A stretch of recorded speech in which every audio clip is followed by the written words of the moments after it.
انوار حسین حقی اپنے نئے کالم کے ساتھ حاضر خدمت ہے۔ آج کے کالم کا عنوان ہے عمران خان کا انیل مسرت۔ جولائی 2018 کے عام انتخابات کی انتخابی مہم کے آخری ہفتہ میں عمران خان اپنے آبائی حلقہ NA 95 کے علاقہ داؤد خیل میں نگار وطن پر قربان ہونے والے میجر جنرل ثناء اللہ خان نیازی شہید کے گھر تشریف لانے والے تھے، جہاں پر ایک بڑے جلسے کا اہتمام تھا۔ کپتان کے ساتھ صوبائی اسمبلی کی ایک نشست پر جنرل شہید کے چھوٹے بھائی امین اللہ خان امیدوار تھے۔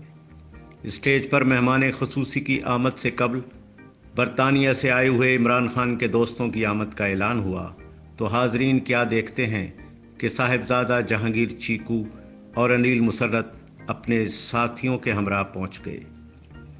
میاں والی میں مہمان نوازی کی اپنی ہی روایات ہیں، جو قبائلی طرز معاشرت کے اثرات کی وجہ سے یہاں کی سماجی روایات کا حصہ ہیں۔ عوامی جمع غفیر نے مہمانوں کو اس انداز کے ساتھ خوش آمدید کہا کہ زبان پر بے اختیار یہ محاورہ آ گیا کہ یہ میاں والی، یہ کچھی واقعی پھلاں دی پچھی ہے۔ کچھی اس خطے کا پرانا نام ہے، یعنی یہ واقعی پھولوں کی ٹوکری ہے۔ اس ٹوکری میں ہر رنگ اور خوشبو کے پھول ہیں۔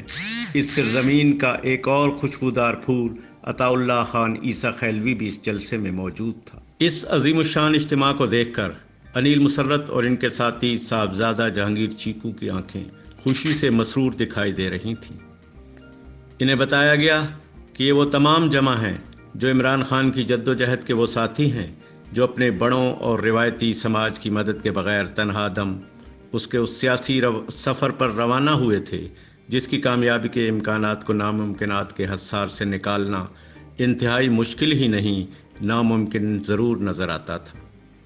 یہی وہ علاقہ ہے جہاں کے لوگوں نے سب سے پہلے عمران خان کی آواز کے ساتھ اپنی للکار ملاتے ہوئے بار بار حکومتی باریاں لینے والی دونوں بڑی جماعتوں کو کہا تھا، شب کو اجالنے کا ہنر ہم پہ چھوڑ دو، تم تھک چکے ہو، یہ سفر ہم پہ چھوڑ دو، گلدار ہم چراغ نہیں آفتاب ہیں، ہنگامہ طلوع سحر ہم پہ چھوڑ دو۔ اگرچہ انیل مسرت کپتان کی سیاسی جدوجہد کی کامیابی کے امکان کو خوشگوار حیرت سے دیکھنے والوں میں شامل تھا، لیکن ایک کاروباری شخصیت ہونے کی وجہ سے بخوبی جانتا تھا کہ زندگی کے شدید موسم ہزار درجہ ناگوار ہونے کے باوجود یہ احسان کر جاتے ہیں کہ انسان موسموں کی شدت کی وجہ سے نخلستانوں کے کھوج کی جدوجہد شروع کر دیتا ہے۔ عمران خان نے انیل مسرت کو نخلستان اور نخلاب کی تلاش کے ثمرات کے رخ کو انسانیت کی خدمت کی جانب موڑنے پر آمادہ کیا۔ انیل مسرت اور عمران خان کے تمام دوست شوکت خانم میموریل ہسپتال کی تعمیر میں بروئے کار آئے اور آج تک یہ ادارے بے مثال کامیابی سے چلائے جا رہے ہیں۔ انیل ان لوگوں میں شامل ہے جنہوں نے دامن وقت کو تھاما اور عمر بھر بیگار کاٹنے سے محفوظ رہے، ورنہ زندگی کی جستجو کا رخ اپنی ذات کی جانب موڑنے اور ثمرات اپنے خاندان تک محدود رکھنے والوں کی صورتحال آپ کے سامنے ہے۔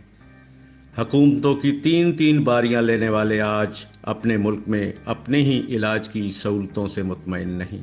نمل نالی سٹی خطۂ پوٹھوہار کو چومتی چہچہاتے پرندوں کا مسکن اور دور دیس سے آنے والی غافل کونجوں کی ڈاروں کی سرمائی پناہ گاہ، نمل جھیل کے مغربی کنارے اور سالٹ رینج کوہستان نمک کے سب سے اونچے پہاڑ کی ڈھلوان پر عمران خان کا آباد کیا ہوا علم کا وہ شہر ہے جس کی ضیاء پاشیاں دور دور تک پھیل رہی ہیں۔ اس شہر کی تعمیر میں انیل مسرت اور عمران خان کے دیگر متمول دوستوں کا بہت اہم کردار ہے۔ 2 ماہ قبل انیل مسرت نے اپنے بیٹے کے نام پر قائم رافع مسرت فاؤنڈیشن کے تعاون سے اس نالی سٹی میں 200 بستروں کے جدید ہسپتال کے لیے 12 ارب روپے کی خطیر رقم مختص کر کے انسانیت کی عظیم خدمت سر انجام دی تھی، اور یہیں انہوں نے بتایا تھا کہ میری عمران خان سے 2004 میں ملاقات ہوئی۔ اس عظیم لیجنڈ کی انسانیت کے لیے خدمت نہ صرف میں معترف ہوا بلکہ مجھے اس چاہنے کی ترغیب بھی ملی۔ انیل مسرت نے میاں والی کا ہسپتال 2 سال کے اندر مکمل کرنے کے عزم کا اظہار کرتے ہوئے پنجاب میں اسی نوعیت کے 9 بڑے ہسپتال بھی قائم کرنے کا اعلان کیا۔ یہ اسپتال پنجاب کے ہر ڈویژنل ہیڈ کوارٹر میں قائم کیے جائیں گے۔ معلوم ہوا ہے کہ نمل نالی سٹی میں قائم کیے جانے والے اسپتال کے نقشے انیل مسرت نے اپنے موجودہ دورہ پاکستان کے دوران بھی طلب کیے ہیں۔ اس منصوبے کو پایہ تکمیل تک پہنچانے میں عمران خان کے بعد بنیادی کردار علیمہ خانم کا ہوگا۔ بلا شبہ یہ عظیم خاتون بھی میاں والی کے اکرام اللہ خان نیازی مرحوم کے خانوادے کا وہ نصیبہ ہے جو اپنے خاندان کی سماجی روایات کو آگے بڑھا رہی ہیں۔ میاں والی میں اس ہسپتال کی سنگ بنیاد کی تقریب میں 3 ایسے معروف صحافی بھی موجود تھے جو ایک ایسے ادارے سے وابستہ ہیں جس کی اور عمران خان کے درمیان گزشتہ 7-8 سالوں سے اختلافات چلے آ رہے ہیں۔ یہ سب انیل مسرت کے مہمان تھے۔ یوسف رضا گیلانی کی وزارت عظمیٰ کے دور میں جب نمل کالج کا افتتاح ہوا تو اس وقت کے وزیر اعظم کے ساتھ ان کے مسلم لیگی وزیر تعلیم احسن اقبال بھی مہمانوں میں شامل تھے، جبکہ اس تقریب کی نظامت کے فرائض حامد میر نے سر انجام دیے تھے۔ لیکن اس مرتبہ یہاں انیل مسرت کی جانب سے پاکستان کے سماجی شعبے میں سرمایہ کاری کے اعلان کے بعد ان کے خلاف مختلف محاذ سرگرم ہو گئے تھے۔ یہ انیل مسرت کی دشمنی سے زیادہ بغض عمران تھا۔ سوشل میڈیا اور اخبارات کی بعض تحریریں پڑھ کر ایسا لگتا تھا جیسے الفاظ سے ان کے مفہوم بدگمان ہو گئے ہیں۔ بے اعتباریوں کے مبروس موسموں نے سرمدی آنکھوں کے دائروں سے سارے منظر اچک لیے ہیں اور سورج کو سورج کہنے سے ڈرا جانے لگا۔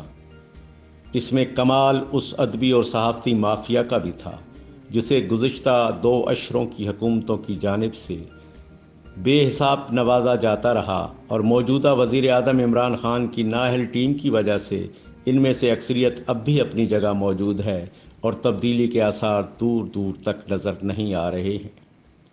کرتارپور راہداری کے سمراٹ میں کیڑے تلاشنے کے کٹھن بیگار پر متعین حزب نامہ نویسوں نے ایک مرتبہ پھر انیل مسرت کو بغض عمران کی بھینٹ چڑھانے کی کوشش کی، لیکن اس کی سماجی خدمات کے سامنے ٹھہر نہ پائے۔